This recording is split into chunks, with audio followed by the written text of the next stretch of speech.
नमस्कार, राज की बात में आपका स्वागत है।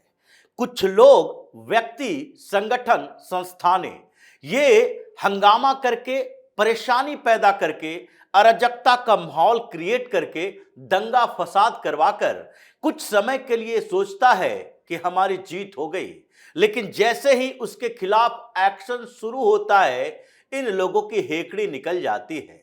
चाहे सीए के समय में दंगा फसाद कराने वाला पीएफआई हो, उसके कई लोग अभी जेल के अंदर हैं यूएपीए के तहत, और सुप्रीम कोर्ट में, हाई कोर्ट में याचिका पर याचिका लगाई जा रही है कि अब तो बेल दे दो, बाहर निकाल दो, लेकिन सुनवाई वहीं की वहीं। इन लोगों को जेल में ही सड़ना है। उसी तरीके से ये दिल्ली दंगा में हंगामा करवा के अंतरराष्ट्रीय मीडिया का ध्यान खींचेंगे। डोनाल्ड ट्रंप आ रहे हैं, कुछ पथराव करवाते हैं। हंगामा तो क्रिएट किया, कुछ समय तक हंगामा हुआ भी, लेकिन अब शरजील इमाम, उमर खालिद, ऐसे लोग जेल के अंदर सड़ रहे हैं। गुहार लगा रहा है, नहीं नहीं, 5 साल हो गया, 6 साल हो गया, अब तो जेल से बाहर निकालो, लेकिन जेल से बाहर निकल नहीं पा रहा। कुछ राजनीतिक पार्टियां ऐसे ही हंगामा करती है, ईडी के खिलाफ, सीबीआई के खिलाफ, लेकिन फिर भी जब इनके नेताओं को पकड़ा जाता है, जेल के अंदर सड़ते हैं, तो उसके बाद इनकी हेकड़ी निकलना शुरू हो जाता है और फिर एन केन प्रकारेण सुप्रीम कोर्ट से किसी तरीके से बच बचाकर बाहर निकलते हैं, बिल में दुबक जाते हैं। यह स्थिति इन लोगों की है। यही स्थिति अब ममता बनर्जी की हो गई है। ममता बनर्जी को लगा अब तो ईडी को चैलेंज किया हमने, ईडी के खिलाफ जो अभियान छेड़ा, वहां पर ईडी को एक बार नहीं, 3 बार उसकी टीम के ऊपर अटैक किया, और अभी हालिया घटनाओं में तो खुद ही मैदान में उतर गई, पुनर्जन्म की बात करने लगी कि वही ममता बनर्जी है जिसने कम्युनिस्ट पार्टी की सरकारों की चूल्हे हिला दी थी। आंदोलन कर करके सड़कों पर आकर गोलियां चलती रही, ममता बनर्जी के टीम के लोग हंगामा करते रहे, लेकिन इस बार ममता फंस चुकी है। परेशानी उसकी धीरे धीरे आएगी। बौखलाहट है, जो चिड़चिड़ाहट उनका है, फ्रस्ट्रेशन का लेवल बढ़ रहा है, लेकिन एक्शन नहीं रुक रहा। सुप्रीम कोर्ट में ईडी सवाल पर सवाल दागे जा रही है और ममता बनर्जी के खिलाफ फैसला आना तय है। इस बार ममता बनर्जी बचेगी नहीं, लेकिन इस बीच कुछ और एक्शन चल रहे हैं अलग अलग तरीके से, और ये ममता बनर्जी के सांसदों के खिलाफ भी है। ममता बनर्जी के 4 सांसद टीएमसी के, जो कि संसद के सत्र के दौरान कुछ कांड किया था, उसके खिलाफ एक्शन होने वाला है, और ये 4 सांसद की सदस्यता छीनी जाने वाली है, ऐसा स्पीकर ओम बिरला ने कहा है। ओम बिरला ने एक सेमिनार में कहा, इस बात की जानकारी दी कि देखिए, संसद के अंदर जो भी अगर गलत तरीके से पेश आएगा, अगर ई सिगरेट पिएगा, अगर कोई हंगामा करता हुआ पकड़ा जा रहा है और वो एथिक्स कमेटी के खिलाफ है, उसके खिलाफ रिपोर्ट आती है, तो उसकी सदस्यता भी छीन लेंगे। इसमें कोई गुरेज परहेज नहीं करेंगे। इसलिए समस्या टीएमसी के सांसदों की है। पहला नाम कीर्ति झा आजाद का आया है, क्योंकि अनुराग ठाकुर ने एक कंप्लेन किया था स्पीकर के पास, और उसमें कहा था कि देखिए, कुछ सांसद ऐसे हैं जो कि ई सिगरेट पीते हैं संसद के अंदर, परिसर के अंदर नहीं, संसद के सत्र के अंदर, केबिन में, और इसलिए इन लोगों के खिलाफ कार्रवाई की जानी चाहिए। लेकिन हुआ ये कि अनुराग ठाकुर ने नाम नहीं बताया था, जनरल कंप्लेन किया था, लेकिन उसके बाद सामने आया एक वीडियो कीर्ति झा आजाद का, फिर एक वीडियो आया कल्याण बनर्जी का। इन लोगों ने संसद का मखौल उड़ाया कि तुम कंप्लेन करते जाओ और फिर हम तो वही काम करते जाएंगे, लेकिन उसके खिलाफ जो कंप्लेन हुआ वो नाम के साथ हुआ। अब उसके वीडियो की फॉरेंसिक जांच हो रही है। ये स्पीकर ओम बिरला ने कहा कि उसकी फॉरेंसिक जांच हो रही है, और जांच के बाद 2 कमिटियों में ये रिपोर्ट किया गया है, प्रिविलेज कमेटी में और दूसरा एथिक्स कमेटी में। तो जिस तरीके से एथिक्स कमेटी में पिछली बार महुआ मोइत्रा की संसद सदस्यता छीन ली थी, उसी तरीके से इस बार भी इन लोगों की संसद सदस्यता छीनी जाएगी। 4 सांसद हैं ऐसे जिसके खिलाफ कंप्लेन है, और प्रिविलेज कमेटी, एथिक्स कमेटी, ये दोनों कमेटियों की रिपोर्ट आने का इंतजार है। उधर फोरेंसिक जांच जो वीडियो की चल रही है उसका भी रिपोर्ट आने का इंतजार है। मतलब स्पीकर का एक्शन टीएमसी के खिलाफ चल रहा है, लेकिन दूसरी तरफ और रिपोर्ट्स आ रही है, और वो रिपोर्ट ईडी के पास भी है।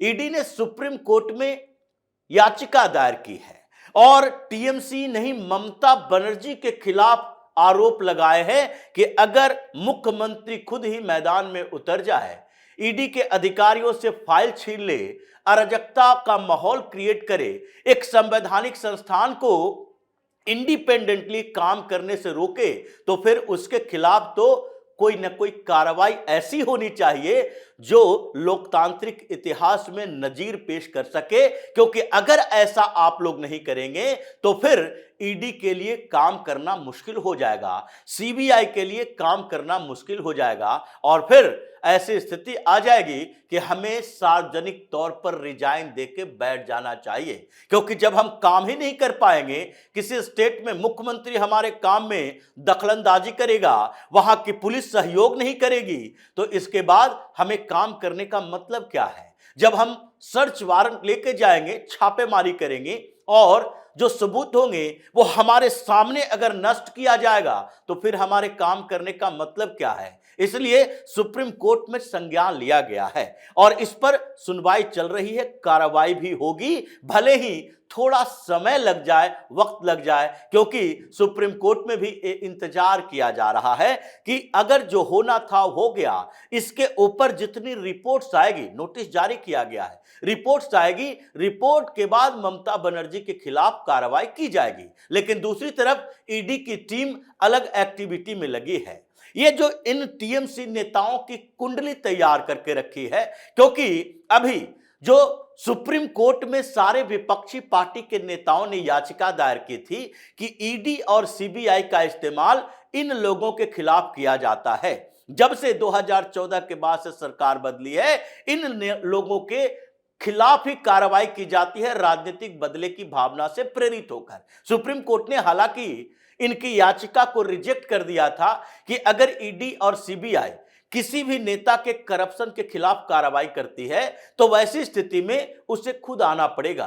सार्वजनिक तौर पर हम स्टे नहीं लगा सकते कि अगर कोई नेता है, किसी विपक्षी पार्टी का है, तो ऐसी स्थिति में ईडी या सीबीआई कार्रवाई ही न करे, ये तो अनएथिकल हो जाएगा। इसीलिए जब पर्सनल मामला आता है तो हम आपके सामने आते हैं। अब उसमें जो लिस्ट तैयार की गई थी, जिसमें इन लोगों ने संख्या दी थी, उसमें 29 ऐसे बड़े नेता थे कांग्रेस के सबसे टॉप पर, जिसके खिलाफ ईडी और सीबीआई की इंक्वायरी चल रही है, जिसमें ईडी मनी लॉन्ड्रिंग का चार्जेस लगा कर रखा है।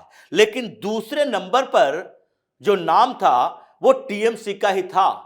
इनके 19 बड़े नेताओं के खिलाफ ईडी की इंक्वायरी चल रही है, और इसलिए ईडी ने अब यह तैयार कर लिया है कि ममता बनर्जी सबूत नष्ट कर सकती है, वहां छापेमारी में बाधा उत्पन्न कर सकती है, लेकिन उन नेताओं को कैसे बचाएगी जिसके खिलाफ हमारे पास कुछ सबूत हैं, और फिर से हिरासत में लेकर हम पूछताछ करने की तैयारी कर रहे हैं। और इसके लिए कोर्ट जाएगी, कचहरी जाएगी, कोई फर्क नहीं पड़ेगा। कांग्रेस ने भी तो किया है। यह भूपेश बघेल का बेटा, जिसे ईडी ने अपने हिरासत में लिया था, यह कुछ दिन पहले ही बेल मिला, 3 महीने तक तड़पता रहा, लेकिन फिर भी जमानत नहीं मिली। पूछताछ के बाद 3 महीने के बाद जमानत मिली है। उसी तरीके से अभिषेक बनर्जी का नंबर है, क्योंकि ईडी ने सुप्रीम कोर्ट में यह भी कहा है कि 2742 करोड़ का कोल स्मगलिंग घोटाला जिसमें हम ये कार्रवाई कर रहे थे, उसमें सीधे अभिषेक बनर्जी का भी नाम है। और यही वजह है कि प्रतीक जैन के खिलाफ की जा रही कार्रवाई में ममता बनर्जी सामने आ गई, क्योंकि यह मामला सीधे उनके भतीजे से जुड़ा हुआ है। रुचिरा बनर्जी भी उसमें शामिल है। ये लोग जो शेल कंपनी चलाते थे, वो कंपनी का डायरेक्टर था अभिषेक बनर्जी भी, हालांकि बाद में उसने उससे अपने आप को अलग कर लिया, लेकिन फिर भी उसके खिलाफ सबूत है और इसीलिए ईडी ने पहले भी उसे पूछताछ के लिए बुलाया था। इन लोगों ने कलकत्ता हाईकोर्ट और सुप्रीम कोर्ट में, हालांकि अभिषेक बनर्जी सुप्रीम कोर्ट में भी आए थे पिछले दिनों, कपिल सिब्बल इसका वकील था और वहां पर उन्होंने कहा कि ईडी की जो इंक्वायरी चल रही है कोल स्मगलिंग घोटाला में, इससे हमें जो एफआईआर दर्ज किया, सीआईआर दर्ज किया है, उससे हमारा नाम हटाया जाए क्योंकि हम डायरेक्ट इन्वॉल्व नहीं हैं। लेकिन सुप्रीम कोर्ट ने कहा पीछे जाओ, ये जो इंक्वायरी चल रही है वो कलकत्ता हाई कोर्ट में देखा जा रहा है और वहां अगर हाई कोर्ट से कोई फैसला आता है तो हम उसको आगे बढ़ाएंगे, नहीं तो अभी आपका नाम नहीं हटाया जा सकता, आपके खिलाफ इंक्वायरी खत्म नहीं की जा सकती। अब ईडी ने पूरी लिस्ट तैयार कर ली है, पार्थो चटर्जी से अभिषेक बनर्जी तक 19 बड़े नेता ईडी के रडार पर हैं जिनका धड़ाधड़ गिरफ्तारी होने वाला है। इन लोगों को छोड़ा नहीं जाएगा क्योंकि ईडी की टीम इस बात के लिए तैयार है कि चुनाव से पहले ममता बनर्जी किसी तरीके से ईडी के एंट्री बंद कर देगी, लेकिन वहां की पुलिस, वहां के प्रशासन जिस तरीके से उसके कंट्रोल में है, सुप्रीम कोर्ट से एक आदेश तो आना चाहिए कि वहां के पुलिस प्रशासन में बैठे लोग आईएएस आईपीएस अधिकारी संविधान की शपथ लेते हैं या ममता बनर्जी की शपथ लेते हैं। इसलिए कुछ अधिकारियों पर कार्रवाई हो, ममता बनर्जी को वार्निंग दी जाए और फिर ईडी सेंट्रल फोर्स की मांग करे, यानी जैसे पश्चिम बंगाल में भारतीय जनता पार्टी के ऑफिस, उनके कुछ नेताओं के सिक्योरिटी में पैरामिलिट्री फोर्सेस के जवान लगे हैं, जैसे शुभेंदु अधिकारी के काफिले पर हमला हुआ, एक वीडियो सामने आया और उन्होंने पूरे मामले को गृह मंत्रालय के पास भेजा। गृह मंत्रालय ने उनसे रिपोर्ट तलब की और उनकी जान किसने बचाई? ये सीआरपीएफ के जवानों ने, क्योंकि टीएमसी के गुंडों ने उनके ऊपर हमला कर दिया था और इस पर गृह मंत्रालय संज्ञान ले रही है कि अब भारतीय जनता पार्टी के वरिष्ठ नेता, कुछ मंत्री और वहां पर जो भारतीय जनता पार्टी के दफ्तर है, उन जगहों पर सेंट्रल फोर्स ही होंगे, बंगाल की पुलिस के ऊपर भरोसा नहीं है। तो चारों तरफ से ममता बनर्जी को घेरने की तैयारी है। ये कुछ दिन का तमाशा करके ये सोच रही हैं कि बच जाएंगी, ऐसा संभव नहीं है। संसद से लेकर ईडी तक सब किसी न किसी तरीके से ममता बनर्जी के नेताओं और खुद ममता बनर्जी के खिलाफ कार्रवाई की पूरी तैयारी कर रही है, जिससे टीएमसी में तो भगदड़ मचा है। अब टीएमसी के नेता मानने लगे कि ममता बनर्जी ने एक बड़ी गलती कर दी। पाप करते रहो, जब तक घड़ा नहीं भरता तब तक उसको सजा नहीं मिलती। ममता बनर्जी के पाप का घड़ा भर गया।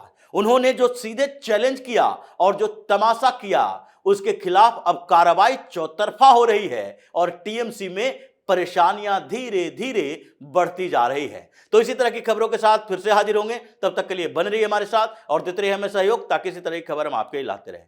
धन्यवाद।